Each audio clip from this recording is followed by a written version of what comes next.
क्या कही? आज माननीय न्यायालय ने एफआईआर दर्ज करने के आदेश अभिमुक्तेश्वर जैसे घिनौने कुकर्मी कालनेमी के खिलाफ और उनके शिष्य मुकुंदानंद के खिलाफ आदेश दिए हैं। और यह आदेश उन नाबालिग बच्चों के लिए, उन न्याय के लिए, उन न्याय के मंदिर में मिला है, प्रथम दृष्टया में न्याय मिला है। क्या मामला था ये पूरा? देखिए, छोटे छोटे बच्चों के साथ अभिमुक्तेश्वरानंद कुकर्म करते थे, लैंगिक अपराध करते थे। और सबसे पहले इनके जो शिष्य है मुकुंदानंद, वह उस अपराध को करके दिखाता था, बताता था कि ऐसे ऐसे आप करिए और उसके बाद गुरु सेवा मिलेगी। जब बच्चों को, छोटे छोटे बच्चों को ऐसा बताया जाता है गुरु में, तो उन्होंने भी उस तरह करना पड़ा उनको मजबूरी। कोर्ट ने आदेश सीधा सीधा एफआईआर दर्ज करने के साथ साथ विवेचना प्रथम पायदान तक आदेश दिया है कि जो सीढ़ियां, जो पेन ड्राइव हमने साक्ष्य के रूप में दिया है, इसकी सारी तहकीकात करके न्यायालय को भेजे। अब इसमें क्या होगा? इसमें पुलिस विवेचना करेगी और सारी चीज, सारे तथ्य कोर्ट को बताएगी कि कहां कहां ये उन्होंने अपराध किया है, कैसे कैसे, कितनी बार बच्चों के साथ कुकर्म किया है और कैसे कैसे किया है, मुंह के द्वारा किया है और गंदी जगह से किया है, सब माननीय न्यायालय को बताया जाएगा। माननीय न्यायालय ने कहा है कि जघन्य अपराध कुकर्म जो गंभीर धाराएं हैं, माननीय सुप्रीम कोर्ट का हवाला देते हो, ललिता देवी का हवाला देते हो, साफ साफ कहा है कि जो घिनौना, जो बड़े से बड़ी धारा लगा सकते हो, इनके खिलाफ मुकदमा दर्ज करिए।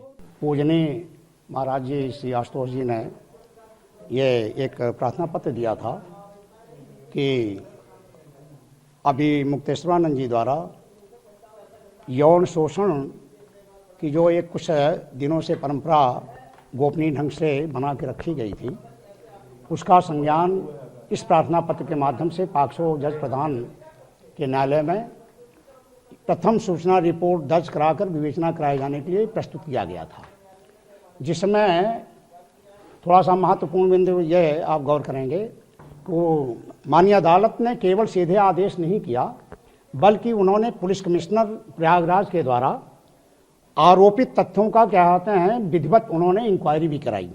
विवेचना नहीं, इंक्वायरी प्रथम दृष्टया होती है, विवेचना तब होती है जब प्रथम सूचना रिपोर्ट दर्ज हो जाती है। तो महाराज जी द्वारा प्रस्तुत किए गए प्रार्थना पत्र के साथ में और संदर्भ में जितने भी साक्ष्य प्रस्तुत किए गए थे न्यायालय पटल पर, उस पर माननीय पाक्सो जज विनोद चौरसिया जी ने उसका सम्यक गहन अवलोकन एवं परिशीलन किया। किसके ऊपर एफआईआर? और अभी मुक्तेश्वरानंद जी हैं और उनके टीम के लोग हैं जो इस निकृष्ट अपराध को, घृणित अपराध को, बच्चों को क्या कहते हैं नग्न करके उनका क्या कहते हैं यौन शोषण करने की परंपरा बना रखे थे गोपनीय ढंग से। उसका माननीय अदालत ने संज्ञान लिया और संज्ञान ले करके आप गौर करेंगे आदेश की कॉपी अभी निगाह में डाली गई, उसमें केवल ये नहीं कहा कि प्रथम सूचना रिपोर्ट दर्ज कर विवेचना करें जैसे एक सामान्य आदेश होता है। चूंकि ये विशिष्ट और विशिष्टतम प्रकरण था, इसलिए माननीय अधीनस्थ न्यायालय ने स्तब्धता महसूस करते हुए उन तथ्यों पर किया, जैसे होता है हाय राम, ऐसा भी शंकराचार्य ऐसा कर सकते हैं, कथित शंकराचार्य। तो ऐसी दशा में उन्होंने उन बिंदुओं को भी स्पष्ट किया। किन पर एफआईआर हुई? ये अभिमुक्तेश्वरानंद जी हैं और उनके क्या आते हैं 4-5 शिष्य हैं आदि करके है। तो आदेश पूरा आ जाएगा तो आपको मिल जाए, कॉपी मिल जाएगी। तो उसमें क्या आते हैं, ये थाना झूसी के थाना प्रभारी को आदेशित किया गया है कि आप प्रथम सूचना रिपोर्ट दर्ज करते हुए वो 4-5 बिंदु जो स्पष्ट हैं, विशिष्ट हैं और घृणित अपराधों के क्रम में ले जाते हैं, तह में ले जाते हैं, उस पर गाइडलाइन दी है। ये महत्वपूर्ण बिंदु है इस आदेश का। तो उसमें क्या था, उन्होंने विवेचना का आदेश देते हुए ये कहा कि विवेचना सुनिश्चित करते हुए न्यायालय को अवगत कराएं।